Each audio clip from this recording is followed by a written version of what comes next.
as a person. And when you deal with the individual, you become part of the family. You want them to succeed. You get to know their difficulties. Some of them share their personal ups and downs in the dean. So in a small school, the dean becomes not just an instructor, but sometimes like a counselor, and not too often like a psychologist. So, but they're great people, they're lovely people. They are among the best. And I really treat them as family, and I wish them all the very best.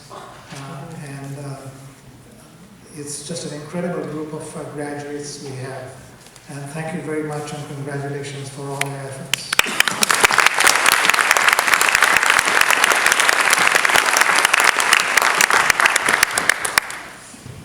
So now let me talk about our commencement speaker, Judge Lengsricha-em. Our distinguished speaker is the United States Magistrate Judge of the United States District Court for the Central District of California. The Central District of California is comprised of the counties of Los Angeles, Orange, Riverside, San Bernardino, Ventura, Santa Barbara, and San Luis Obispo, and serves approximately 20 million people, give or take a few million. That is nearly half the population of the entire state of California. Close to 20,000 cases are filed in the district court each year. So it has a massive jurisdiction and a massive influence and a massive, if you like to use the word, power over the decisions of cases. Judge Lamont sits in the Santa Barbara district, in the Western Division of the United States District Court. And she was appointed something like 5-6 years ago. And I had the pleasure of attending her investiture. It was a very beautiful ceremony here in Santa Barbara. The magistrate judge position requires a minimum of 5 years as a member in good standing of the highest, of the state bar of the highest court in the state, and 5 years of active practice of law. It's a very rigorous selection process. It is governed by statute and by regulations adopted by the Judicial Conference of the United States. It includes detailed background reviews, interviews before a merit selection panel consisting of attorneys and non-attorneys and public representatives. The panel refers candidates to the district court where interviews are conducted by the district court magistrates panel committee, judges committee. The top candidate is then referred to the full court for review, selection, and appointments. The duties of the magistrate include conducting preliminary proceedings in criminal cases, the trial and disposition of federal misdemeanor cases, conducting discovery and various other pre-trial hearings and civil cases, the trial and disposition of civil cases upon consent of the litigants, and other matters that may be assigned. Prior to his selection as a magistrate judge, Judge Lamont practiced as a professional arbitrator and mediator, serving on the panels of the American Arbitration Association and the International Institute for Conflict Resolution and Prevention. She is a fellow and board member of the College of Commercial Arbitrators and a fellow of the Chartered Institute of Arbitrators. While in private practice as a litigator, she served twice as a Ninth Circuit Judicial Conference lawyer representing, as a Ninth Circuit Judicial Conference lawyer representative, and was chair of the American Bar Association section of litigation. Judge Lamont received both her bachelor's and a Juris Doctor degree from Stanford University. She began her Los Angeles career at Iral and Manila in 1974, where she became the firm's first woman partner. She later practiced in the prestigious firm of Riordan and McKinsey and Bird, Marella, Watson, Walpert and Matz before becoming a full-time neutral arbitrator. Judge Lamotte has resided in Santa Barbara for over 25 years. In 2012, the Santa Barbara Women's Lawyers Association honored her as the Deborah Talmadge Attorney of the Year, and she has been a master in the William L. Gordon Enough Court for several years. Ladies and gentlemen, it is my distinguished pleasure to present to you as our commencement speaker for 2019, Judge Louis Lowe.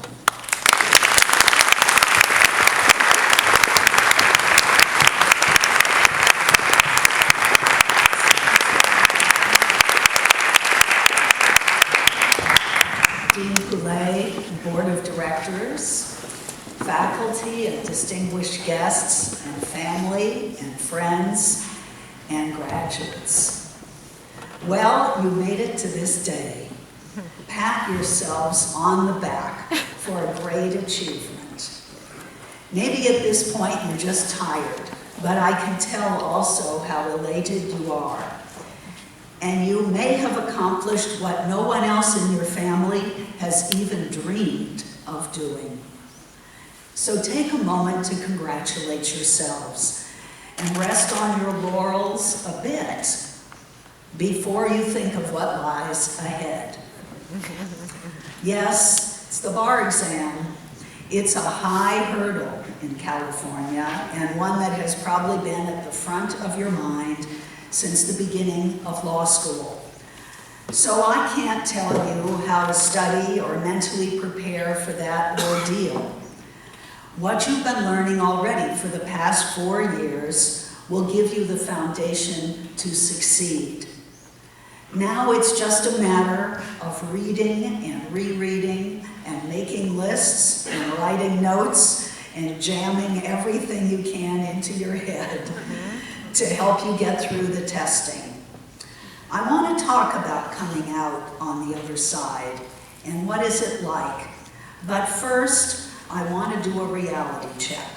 There are some who are not going to pass the bar. I have some friends from law school who did not. They tried a few times, but for one reason or another, they couldn't put it together.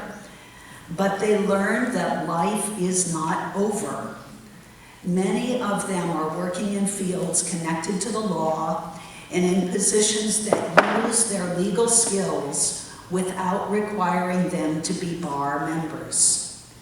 And even those who pass the bar sometimes decide that practicing law is not for them. One of my classmates at Stanford decided to run a nursery school. Several others went into business. I'm convinced that the legal training we all received doesn't go to waste. Second, your first job is just that, your first job. With any luck, you'll all have long lives and a long time to use your law degree in many diverse ways. After I graduated from law school in California, I'll tell you how my winding path went. I became an assistant professor at a Midwestern law school where I didn't know a soul. I taught several courses that I had never studied in law school. I also ran a law school clinical program with law students. We staffed a legal aid office for the entire county. Somehow I survived. Somehow my clients survived. But 3 years later, I moved back to California. I joined a medium-sized law firm in a city I'd never lived in. I started practicing in areas of commercial law I also had never studied in law school. Then, after a couple of decades practicing as a commercial litigator, I decided I wanted to stop practicing law, and I changed cities again, moving to Santa Barbara. I became a full-time neutral here, running my solo arbitration and mediation practice. And now, as the dean has told you, I'm a federal magistrate judge, and I still have that ADR practice on the side, since my judicial position is part-time. That's a lot of change over a career of close to 5 decades. And the pace of change is accelerating in our world, I hear, and I'll bet you'll do plenty of different things with your law degree. So when the dean asked me to give this address, I thought, what advice can I give you from my perspective as a law graduate close to 50 years ago, as a woman and as a mother? So I've read your bios, and I am so impressed with your tenacity to reach this day. My path was not similar to what many of you have experienced so far. Oh, my family didn't support my going to law school because in those days, women were supposed to be teachers or nurses. And they didn't really understand what a law degree would mean, but they had paid for my undergraduate education. So when I started law school, I had no debt. Although I had to move forward on my own at that point, I wasn't concerned, perhaps because I was so young. Also, unlike a lot of others who study law now, I didn't endure financial hardships in law school, though I had to watch every penny. I had worked as an undergraduate, so I used up all of my savings. I had a small scholarship for a while. I worked as a counselor in an undergraduate dorm, and I took on some debt. But looking back on my experience of funding law school, I was very fortunate, and I know it. Maybe some of what I've learned, though, will resonate with you. From the time I started as a new lawyer, I loved having the opportunity to help those who desperately needed help. And I loved the creativity involved in handling just about every case or matter. I've always been a fighter. I know that part of the reason I loved being a lawyer is that I loved being able to protect people. I loved the feeling of accomplishment I got when I helped people protect their rights, win or lose. Now, sitting as a judge and also working as an arbitrator and a mediator, I've changed my seat at the table. In this latest phase of my law career, I feel privileged to be able to help parties resolve their differences, working with their lawyers to allow all parties to have their say. It's so important for people to be heard. You'll see, as I have, how malleable your law degree is. How many professions can you find where people willingly continue to work into their 70s and 80s, and some even beyond? We can continue to make a contribution in the law for many, many years. So as you embark on your path, here are a couple of suggestions that I would make to help you achieve your best. Number 1, stay connected. It is critical that you join groups and reach out to others. You may be in a firm, you may practice by yourself, which is both scary and exciting. But no matter what, there is no substitute for having others you can talk to about the issues you're facing as a lawyer. You need to have mentors, preferably not one, but many. Mentoring is a lifelong, multi-dimensional process. When I was practicing and working as a law professor far from California, I had mentors who had been my professors in law school. Then, when I returned to Los Angeles to begin working there, I joined a few bar associations and I became active in them. And I used that vehicle to enhance my enjoyment of the practice while learning more and making invaluable connections. I particularly enjoyed the American Bar Association because of its national scope. If someone in LA needed to find a lawyer in Atlanta or in Anchorage, because I was active in the ABA, I usually had a name to give them. And becoming active in a group offers you projects that expand your own practice and that are important to the profession. My pro bono cases came to me as a result of other lawyers suggesting me for that type of work, knowing that I was interested in it. And my mentor in getting my federal judgeship was a 90-year-old judge from the Third Circuit Court of Appeals. Now that's longevity in mentoring. There are several other reasons to stay connected. There are dangers if you isolate yourself, particularly because the practice of law is so stressful. Without people you can talk to, you may find yourself depressed, stressed out, and unhappy. In Santa Barbara, we're fortunate not only to have a great county bar association, but also Santa Barbara women lawyers. And in Ventura, the Women Lawyers of Ventura County serves a similar purpose. Both bar associations are dedicated to the issues that women face. You know, I had never met a woman lawyer before I became one. And I'm so happy that women law students no longer have that problem. SBWL offers its members mentoring circles. We usually meet at lunch once a month. And in those small group confidential settings, we talk frankly about lots of topics, professional and personal. The women we make connections with become friends on whom we can rely. And you know, there are other local resources. The County Bar Association has a barristers section. And the William L. Gordon Inn of Court here in Santa Barbara is a wonderful training ground, not only for learning new areas of practice, but also for experiencing civility and professionalism. And it's a great way to meet the local judges.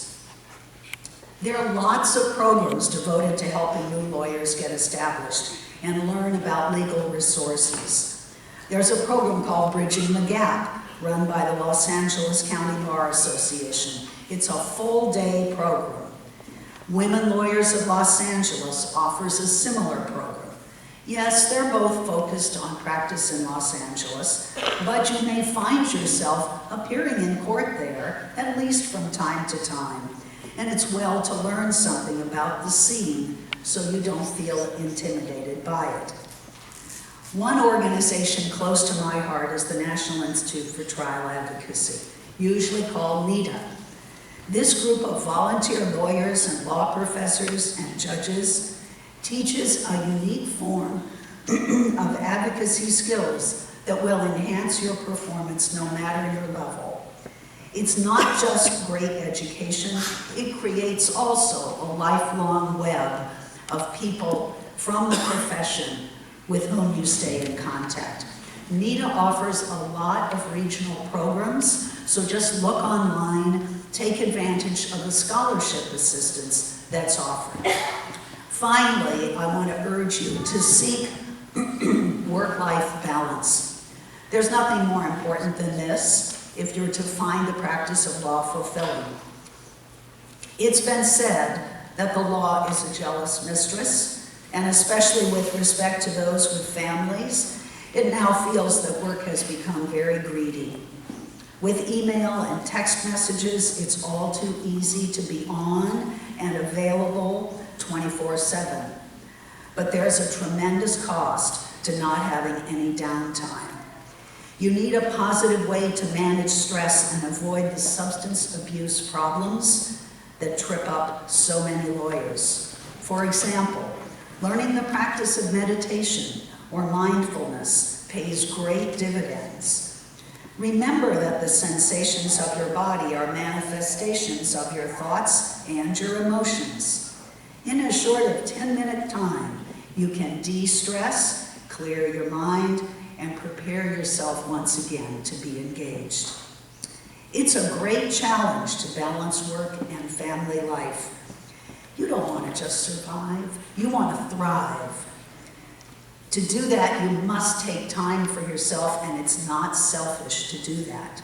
You must recharge your battery